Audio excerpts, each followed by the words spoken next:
Hello everyone and welcome to अरे। I hope आप सभी लोग अच्छे होंगे और मस्त होंगे। आप में से बहुत लोगों की ये क्वेरी है कि यार बैंकिंग आईटी क्रैक तो करना है, लेकिन प्रिपेयर कहाँ से करें? अच्छा एग्जाम मटेरियल ही अवेलेबल नहीं है कहीं पर। यही सेम प्रॉब्लम मैंने फेस करी थी जब मैं प्रिपेयर कर रही थी। एंड आप लोगों को ये दिक्कत ना हो, हम लोग लेकर आए हैं ये वीडियो सीरीज जहाँ पे हम लोग हर आईटी सब्जेक्ट का हर इंपॉर्टेंट टॉपिक कवर करेंगे। एंड इस वीडियो में हम लोग सारे टॉपिक्स कवर करेंगे एमसीक्यू के फॉर्म में, क्योंकि अगर मैं आप लोगों को डायरेक्ट थ्योरी पढ़ाने लग जाऊंगी तो आप लोग बोर हो जाओगे। तो जो लोग ऑलरेडी तैयारी कर रहे हैं वो लोग ये टेस्ट कर सकते हैं कि उनको कितने कॉन्सेप्ट पता है और उनके कितने क्वेश्चन सही हुए। और जो लोग बिगिनर्स है वो हर एमसीक्यू के फॉर्म में ये देखेंगे कि उसके पीछे क्या कॉन्सेप्ट है और उसे समझेंगे। तो ये वीडियो में हम लोग कवर करेंगे नेटवर्किंग एंड ये पार्ट 1 है। ऐसे बहुत सारे पार्ट्स आएंगे। तो let's start with the questions. Question 1, what is the main purpose of DMZ, Demilitarized Zone in Network Security? Options are A, to isolate internal users from each other to prevent lateral movement of malware within the organization. B, to encrypt all outbound traffic. C, to isolate public-facing services from the internal network. D, to ensure that all encrypted traffic is decrypted for inspection before entering the network. Pause कर लो और खुद answer करो पहले। Right answer है C, to isolate public facing services from the internal network. अब जिसको DMZ का concept पता है उसके लिए क्वेश्चन सिंपल होगा, बट जिन लोगों को नहीं पता हम लोग कॉन्सेप्ट समझ लेते हैं कि डीएमजेड होता क्या है। तो देखो, बैंक का जो नेटवर्क है उसमें बहुत सारी चीजें होस्टेड होती है। अब कुछ ऐसी सर्विसेज भी होती है जो उसे इंटरनेट पे होस्ट करनी पड़ती है, जैसे आपका जो भी नेट बैंकिंग पोर्टल है या आपकी मोबाइल एप्लीकेशंस है, तो वो इंटरनेट पे होस्ट करना पड़ता है क्योंकि एक्सटर्नल यूजर्स उन्हें एक्सेस करते हैं। अब यही सारी चीजें अगर हम लोग इंटरनल नेटवर्क पर होस्ट करने लग जाए बैंक की, तो बहुत बड़ा रिस्क है। क्योंकि देखो, इंटरनेट एक सेफ जगह तो है नहीं। अगर आप एक्सटर्नल यूजर्स को एक्सेस दे रहे हो तो एक रिस्क रहता है कि हैक हो सकता है, कोई भी अटैक हो सकता है। तो यहाँ पर डीएमजेड आता है पिक्चर में। तो डीएमजेड बेसिकली इंटरनेट और बैंक के इंटरनल नेटवर्क के बीच में आता है। अब इंटरनल नेटवर्क पे आपकी सारी चीजें होस्टेड है, जैसे आपका कोर बैंकिंग हो गया, आपका डेटाबेस हो गया जिसके अंदर कस्टमर की सारी इंफॉर्मेशन है, अकाउंट डिटेल्स है। देन आपकी एचआर फाइनेंस एप्लीकेशन हो गए, आपके ऑडिट सिस्टम हो गए जहां आप लॉग स्टोर करते हो। तो ये आपका इंटरनल नेटवर्क पे है, तो ये बहुत ज्यादा सेंसिटिव डेटा होता है। बीच में आता है डीएमजेड। डीएमजेड पर आप क्या होस्ट करते हो? कोई भी आपका वेब पोर्टल हो गया, मोबाइल एप्लीकेशन हो गया, वीपीएन हो गया, क्योंकि कभी कभार एम्प्लॉयज को रिमोट एक्सेस देना पड़ता है। एंड देन आता है आपका इंटरनेट। तो जो भी चीजें, जो भी सर्विसेज आपको इंटरनेट पे एक्सपोज करनी होती है वो डीएमजेड में होस्ट होती है। तो बेसिकली डीएमजेड एक एडिशनल लेयर ऑफ सिक्योरिटी है, ताकि बाई चांस अगर कॉम्प्रोमाइज भी हो जाए वो चीजें, तो आपका इंटरनल नेटवर्क सेफ रहता है। तो इसलिए इसका आंसर सी हो गया, to isolate public facing services from the internal network. Public facing services any service जो आप पब्लिक के लिए ओपन करते हो, जैसे वेब पोर्टल्स हो गए, मोबाइल एप्स हो गए, वो सारी पब्लिक फेसिंग सर्विसेज होती है। अब ऑप्शन ए क्या कह रहा है? ऑप्शन ए तो इंटरनल नेटवर्क को सेपरेट सेक्शंस में ब्रेक करने की बात कर रहा है। तो ये तो इंटरनल नेटवर्क सेगमेंटेशन है, this is not related to DMZ. Second क्या कह रहा है? एन्क्रिप्शन की बात हो रही है आउटबाउंड ट्रैफिक की। देखो, डीएमजेड इंक्रिप्शन को हैंडल नहीं करता, वो बेसिकली एक एडिशनल लेवल ऑफ सिक्योरिटी है। ये काम तो फायरवॉल का होता है, एनक्रिप्ट करना। Then D, to ensure that all encrypted traffic is decrypted for inspection before entering the network. Again, ये एसएसएल या फिर टीएलएस इंस्पेक्शन की बात है, ये भी डीएमजेड का काम नहीं। Question 2, which of the following is not a feature of stateless firewall? Option A, code based filtering. Option B, IP based filtering. Option C, maintaining session tables. Option D, packet filtering without context. आप पहले खुद answer करिए question को। The right answer is option C, maintaining session tables. अब stateless firewall क्या काम करता है? देखो, फायरवॉल का काम होता है पैकेट फिल्टरिंग का। उसके कुछ प्री डिफाइंड रूल्स होते हैं कि अच्छा इस सोर्स आईपी से आया है, इस डेस्टिनेशन आईपी के लिए, इस पोर्ट नंबर पे, तो अलाउ कर दो। तो कुछ प्री डिफाइंड रूल्स होते हैं जिसके बेसिस पे फायरवॉल चेक करता है कि इस रिक्वेस्ट को आगे फॉरवर्ड करना है या फिर ब्लॉक करना है। अब इसको है ना एक बहुत ही मजेदार एग्जाम्पल से समझते हैं। मान लीजिए एक सिक्योरिटी गार्ड है, बिल्डिंग में कोई भी एंटर करता है तो वो उनकी आईडी चेक करती है, उनसे पूछती है आपको कौन से घर में जाना है, क्या हाउस नंबर है और क्या ओनर का नाम है। फिर अपनी लिस्ट में चेक करती है क्या ये आईडी वाला बंदा उस घर में जाने के लिए अलाउड है या नहीं है। अगर है तो वो उन्हें भेज देंगी, वरना वो उन्हें ब्लॉक कर देगी। अब मान लो यही बंदा वापस 1 घंटे बाद आता है कुछ दूसरे सामान की डिलीवरी लेकर। वो बोलता है कि मेरे को उसी घर में वापस जाना है। तो वो फिर से उनकी आईडी चेक करेगी, फिर से बोलेगी कि आपको कहाँ जाना है, ओनर का नाम बताओ, फिर से अपनी लिस्ट में चेक करेगी। वो बोलेगा मैं अभी तो आया था 1 घंटे पहले। वो कहती है मुझे नहीं फर्क पड़ता, मैं हर बार आपकी आईडी चेक करूंगी, हर बार आपसे डेस्टिनेशन पूछूंगी और हर बार लिस्ट में चेक करूंगी। तो ये बेसिकली एक फायरवॉल का एग्जाम्पल हो गया। जो आईडी चेक कर रहे हैं वो बेसिकली क्या है, सोर्स आईपी और पोर्ट नंबर। जो हाउस नंबर और नेम ऑफ ओनर पूछ रहे हैं वो क्या है, डेस्टिनेशन आईपी और पोर्ट नंबर। और जो लिस्ट है वो क्या है, that is pre defined rules जो फायरवॉल के होते हैं कि इस सोर्स से ये डेस्टिनेशन अलाउ है या नहीं है। बट क्योंकि इन्हें याद नहीं रहता कि ये 1 घंटे पहले आया था या 10 सेकंड पहले आया था या 1 महीने पहले, तो बेसिकली ये एक स्टेटलेस फायरवॉल है, सिक्योरिटी गार्ड। जिनको आईडी वो हमेशा चेक करेगा, अपने रूल्स हमेशा चेक करेगा, बट उसे याद नहीं रहता कि वो पहले आया है या नहीं आया है। तो बेसिकली वो सेशन मेंटेन नहीं करता। So this is an example of stateless firewall. तो इसलिए ऑप्शंस देख लेते हैं। पोर्ट बेस्ड फिल्टरिंग, डेफिनेटली आप रूल्स में लिख दो कि ये पोर्ट से अलाउ होना चाहिए, ये पोर्ट से अलाउ नहीं होना चाहिए, तो डेफिनेटली ये एक स्टेटलेस फायरवॉल कर सकता है।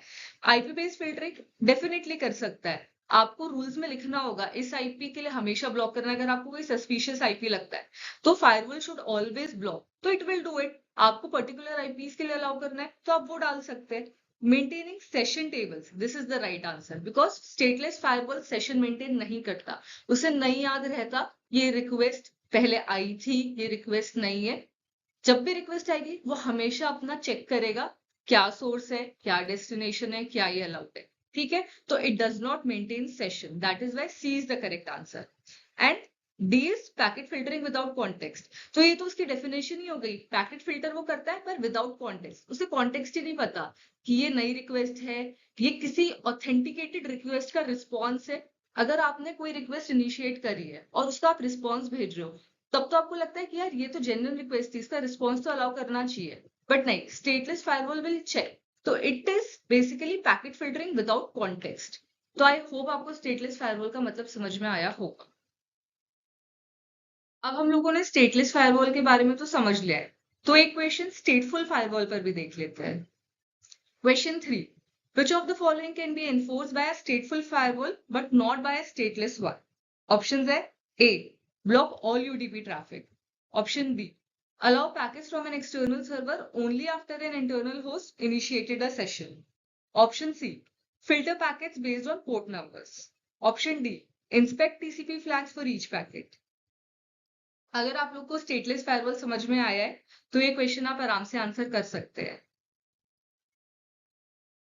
The right answer is option B. Allow packets from an external server only after an internal host initiated a session. तो देखो, स्टेटलेस फायरवॉल के बारे में हम लोगों ने क्या समझा था कि प्री डिफाइंड रूल्स होते हैं, उसके बेसिस पर वो कोई भी सोर्स आईपी से डेस्टिनेशन आईपी पर रिक्वेस्ट अलाउ कर सकता है या ब्लॉक कर सकता है। सेशंस नहीं याद रहते उसे, सेशन टेबल वो मेंटेन नहीं करता है, तो उसे नहीं पता कि ये रिक्वेस्ट किसी का रिस्पॉन्स है, न्यू रिक्वेस्ट है, जेन्युइन रिक्वेस्ट है। वो हर रिक्वेस्ट को सेपरेटली ट्रीट करता है और चेक करता है अपने रूल्स से। स्टेटफुल फायरवॉल क्या करता है, वो सेशन टेबल्स याद रखता है, वो सेशन टेबल्स मेंटेन करता है। अब इसे एक एग्जांपल से समझ लेते हैं। मान लो एक यूजर है जो इंटरनल नेटवर्क से एक साइट को विजिट करता है, एक ट्रस्टेड साइट को। ठीक है, अब जब उसने वो साइट विजिट करी तो वहां से कोई रिस्पॉन्स आएगा, तो स्टेटफुल फायरवॉल उसे अलाउ कर सकता है, क्योंकि उसे पता है कि ऑलरेडी एक सेशन मेंटेन्ड है, ऑलरेडी एक स्टैब्लिश्ड सेशन मेंटेन्ड है, क्योंकि एक यूजर ने इंटरनल नेटवर्क से एक रिक्वेस्ट बाहर भेजी और ये उसका रिस्पॉन्स है। तो stateful firewall will allow it, but stateless firewall will not allow, क्योंकि वो हर चीज को वापस चेक करेगा। तो स्टेटफुल फायरवॉल क्या है, सेशंस को मेंटेन करता है। उसे ये पता रहता है अच्छा यहाँ पर टू एंड फ्रो चल रहा है एंड ये एक स्टैब्लिश्ड कम्युनिकेशन का पार्ट है, एक स्टैब्लिश्ड सेशन का पार्ट है, तो इट विल अलाउ। पर स्टेटलेस फायरवॉल के पास ये कैपेबिलिटी नहीं है। वो हर रिक्वेस्ट को इंडिविजुअली ट्रीट करता है और फिर उसका चेक करता है रूल्स के साथ एंड देन अलाउ करता है या ब्लॉक करता है। इसमें एक बात नोट कर लो, स्टेटलेस फायरवॉल और स्टेटफुल फायरवॉल दोनों ही हेडर इंस्पेक्शन करते हैं, मतलब source and destination IP and ports, पर वो लोग पेलोड इंस्पेक्शन नहीं करते। पेलोड क्या होता है, बेसिकली जहां आपका एक्चुअल डेटा होता है रिक्वेस्ट में। तो ये कैपेबिलिटी दोनों ही फायरवॉल के पास नहीं है। ट्रैक सेशंस स्टेटफुल फायरवॉल कर सकता है पर स्टेटलेस फायरवॉल नहीं कर सकता। ठीक है। पेलोड इंस्पेक्शन दोनों ही नहीं कर सकते, उसके लिए कुछ एडवांस फायरवॉल आते हैं जो पेलोड इंस्पेक्शन कर सकते हैं, वो हम लोग आगे आने वाले सेशंस में समझेंगे। तो going back to our question, option A block all UDP traffic, ये दोनों कर सकते हैं। स्टेटलेस फायरवॉल भी प्रोटोकॉल के बेसिस पर कोई भी ट्रैफिक को अलाउ या ब्लॉक कर सकता है। जो सेकंड है वो सिर्फ स्टेटफुल फायरवॉल कर सकता है, क्योंकि वो सेशन को मेंटेन करता है। तो अगर आप उसमें ये रिक्वेस्ट डालते हो कि कोई भी स्टैब्लिश कनेक्शन है और उसका रिस्पॉन्स आता है, आप उसे अलाउ कर दो, तो इट विल अलाउ। बट ये स्टेटलेस फायरवॉल के पास कैपेबिलिटी नहीं है। Filter package based on port number, ये तो बहुत जेनरिक है, तो सारे फायरवॉल ही कर सकते हैं, तो दोनों फायरवॉल कर सकते हैं। Then option D, inspect TCP flags for each packet, ये भी स्टेटलेस फायरवॉल कर सकता है। बस फर्क इतना है कि उसे कॉन्टेक्स्ट नहीं पता है कि किस कॉन्टेक्स्ट में उसे टीसीपी फ्लैग्स को इंस्पेक्ट करना है। स्टेटफुल फायरवॉल कॉन्टेक्स्ट के हेल्प से उसके बेसिस पर टीसीपी फ्लैग्स को इंस्पेक्ट करता है। तो ऑप्शन डी भी दोनों कर सकते हैं। सिर्फ ऑप्शन बी एक ऐसा है जो स्टेटफुल फायरवॉल कर सकता है पर स्टेटलेस फायरवॉल नहीं। Question 4 है, which of the following functionalities is uniquely supported by the IMAP protocol but not typically available with POP3? Options है A, managing and manipulating server-side mail folders for message organization. B, deleting messages from the server post-download. C, retrieving newly received messages from the mail server. D, downloading message content to a local mail client for offline access. Simple सा सवाल है, अगर आपको protocols पता है ये दोनों, तो आप आराम से आंसर कर सकते हैं। The right answer is option A, managing and manipulating server side mail folders for message organisation. अब पहले तो इनकी फुल फॉर्म देख लो। आईएमएप का है internet message access protocol and POP3 का है पोस्ट ऑफिस प्रोटोकॉल वर्जन 3। अब ये दोनों क्या है? ये दोनों ईमेल प्रोटोकॉल्स है। अगर आपको आपके मेल्स एक्सेस करने हैं तो ये दोनों ही आप यूज कर सकते हैं। इनमें जो सबसे बड़ा मेजर डिफरेंस है वो ये है कि POP3 क्या करता है, जब भी आप अपना कोई मेल एक्सेस करते हो, जैसे आपने मान लो लैपटॉप से कोई अपना मेल एक्सेस किया, तो वो क्या करेगा, उस मेल को आपके लैपटॉप में डाउनलोड कर देगा और फिर सर्वर से डिलीट कर देगा। तो फिर अगर आपको सेम मेल फोन से अगर वापस चेक करना है तो आप ये नहीं कर सकते। मतलब आपके जो मेल्स है वो सर्वर पर अवेलेबल ही नहीं होंगे। एक बार आपने एक्सेस कर लिया वो mail, it will get downloaded to your device जहां से आपने वो एक्सेस किया है and it will get deleted from the server. जबकि आईएमएप में ये नहीं होता है। तो जो ऑप्शंस है कि managing and manipulating server side mail folders for message organisation, ये आप आईएमएप में आराम से कर सकते हैं, क्योंकि आईएमएप में जो आपका मेल है वो सर्वर पे ही पड़ा रहेगा। अगर आप लैपटॉप से एक्सेस कर रहे हो, फिर आपने फोन से किया, फिर बाद में अगर आप अपने फ्रेंड के डिवाइस से एक्सेस करना चाहते हो, तो आपके सारे मेल सर्वर पे पड़े रहेंगे। आप उन्हें ऑर्गेनाइज कर सकते हो, आप उनको रीड कर सकते हो, अनरीड कर सकते हो, डिलीट कर सकते हो। आपको उन्हें डाउनलोड करना है तो वो भी आप कर सकते हो, ऐसा नहीं है कि आप डाउनलोड नहीं कर सकते। पर ये लिमिटेशन है POP3 में कि आपने एक बार मेल एक्सेस कर लिया तो it will get downloaded and it will get deleted from the server. IMAP में आप ये कर भी सकते हैं नहीं भी। तो जो ऑप्शन ए है वो सिर्फ आईमैप में होगा, POP3 में नहीं हो सकता। Deleting messages from the server post download, ये तो POP3 का एक फंक्शनैलिटी है। आईमैप में भी आप ये कर सकते हो। मान लो आप कोई मेल है जो आप चाहते हो आपके सर्वर पे ना रहे, तो आप उसे डाउनलोड कर लो, देन डिलीट इट सर्वर से। तो फिर अगर आप दूसरे डिवाइस में देखोगे तो वो आपको मेल नहीं मिलेगा। तो आईएमएफ में भी आप ये कर सकते हैं। C, retrieving newly received messages from the mail server, ये तो दोनों की फंक्शनैलिटी है ना, दोनों ईमेल प्रोटोकॉल है। तो न्यूली रिसीव मैसेज तो डेफिनेटली आप रिट्रीव कर सकते हैं। And then D, downloading message content to a local mail client for offline access, ये भी आप दोनों में कर सकते हैं। बट बस फर्क इतना है कि आईएमएप में आपके पास ये ऑप्शंस है करने के लिए, POP3 में यही पॉसिबिलिटी है, आप सर्वर पे मेल को रख ही नहीं सकते एक बार एक्सेस करने के बाद। अब सेम चीजें मैंने यहाँ पर बुलेट पॉइंट्स में लिख दी है, जो भी हम लोगों ने पहले डिस्कस किया सेम यहाँ पर लिखा हुआ है। आप इसका स्क्रीनशॉट ले सकते हैं, आपको याद आराम से रहे इसलिए मैंने यहाँ पर इनको समराइज कर दिया है। आप एक बार ये गो थ्रू कर लीजिए, फिर हम नेक्स्ट क्वेश्चन पे मूव करते हैं।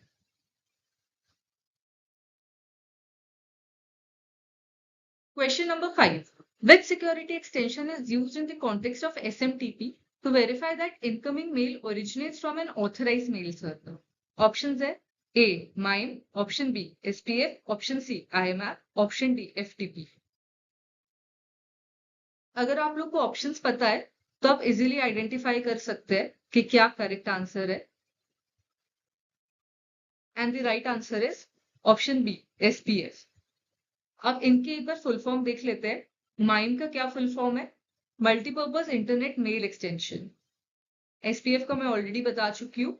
IMAP का मैं नहीं बताऊंगी, इससे पहले वाली स्लाइड में हम लोगों ने डिस्कस किया था, तो आपको पता होना चाहिए।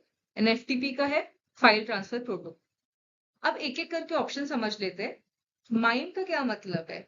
देखो, ये यूज होता है फॉर्मेटिंग करने के लिए ईमेल्स की। अगर मान लो आपको कोई टेक्स्ट कैरेक्टर सपोर्ट करना है ईमेल में, जो कि एस्काई कैरेक्टर नहीं है, या फिर आपको कोई टाइप के अटैचमेंट सपोर्ट करने हैं, जैसे इमेज हो गया या वीडियो हो गया या ऑडियो फाइल हो गया, तो माइम उसके लिए होता है। ये एक सिक्योरिटी फीचर नहीं है। It is only use for content and formatting of emails. ठीक है।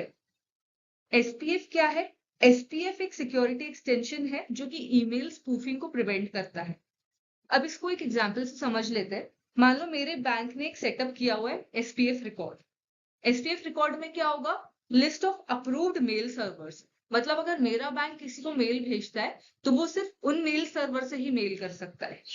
अब मान लो आपको एक मेल आया मेरे बैंक से, ठीक है, तो आपकी रिसीवर के मेल सर्वर को कैसे पता चलेगा कि हाँ वो ऑथेंटिकेटेड है या नहीं है? तो वो चेक करेगा SPF रिकॉर्ड। SPF रिकॉर्ड में वो चेक करेगा जिस मेल सर्वर से मेल आया है क्या वो अप्रूव्ड लिस्ट में है या नहीं। अगर है तो वो अलाउ कर देगा, अगर नहीं है तो वो ब्लॉक कर देगा। इसलिए इसका करेक्ट आंसर SPF है। IMAP हम ऑलरेडी डिस्कस कर चुके हैं। FTP क्या होता है? File transfer protocol. बेसिकली अगर आपको आपके सिस्टम से फाइल ट्रांसफर करनी है किसी और के सिस्टम पर जो आपके नेटवर्क पर है, तो वो आप कर सकते हैं यूजिंग FTP। अब यहाँ पर मैंने समराइज कर दिया है SPF आपके लिए, कि आपके बैंक ने सेटअप किया हुआ है एक SPF रिकॉर्ड, ठीक है, list of approved mail servers, जो कि उस बैंक के बिहाफ पर किसी को मेल कर सकते हैं। मान लो आप एक यूजर है, आपको उस बैंक से मेल आया है, वो बोल रहा है कि हम इस बैंक से है, ABC बैंक से। तो फिर मेल सर्वर, रिसीवर का मेल सर्वर चेक करेगा SPF रिकॉर्ड इस बैंक का। वो बोलेगा अच्छा ये तो सच में उसी मेल सर्वर से आया, मतलब उसी IP से आया जो कि अप्रूव लिस्ट में है। तो फिर वो अलाउ कर देगा, अदरवाइज वो सस्पिशियस मार्क करके ब्लॉक कर देगा। ठीक है, तो SPF का मेन काम यही है कि ईमेल स्पूफिंग को प्रिवेंट करना। बेसिकली जो लोग इंटरनेट पे होते हैं, जो प्रिटेंड करते हैं नहीं नहीं हम आपके बैंक से ही बोल रहे हैं, हमने आपको मेल भी किया है, तो ईमेल स्पूफिंग ना हो। अब मैं एक अच्छी बैंक हूँ, एक रेप्यूटेटेड बैंक हूँ, मैं नहीं चाहूंगी ना कोई दूसरा हैकर मेरा बैंक का बनकर लोगों को मेल कर रहा है, तो उससे मेरी रेप्यूटेशन खराब होती है। इसलिए SPF इंपॉर्टेंट है। So this was an end to networking part 1 video. अगर आप लोगों को वीडियो अच्छा लगा, पार्ट 2, 3, 4 चाहिए तो मुझे कमेंट सेक्शन में बताओ। कोई भी क्वेरी है, कोई भी डाउट है तो मुझसे पूछ सकते हो कमेंट सेक्शन में। वीडियो अच्छा लगा तो प्लीज लाइक जरूर कर देना, एंड चैनल नहीं सब्सक्राइब किया तो कर दो यार, फ्री है। Thank you and keep watching. अरे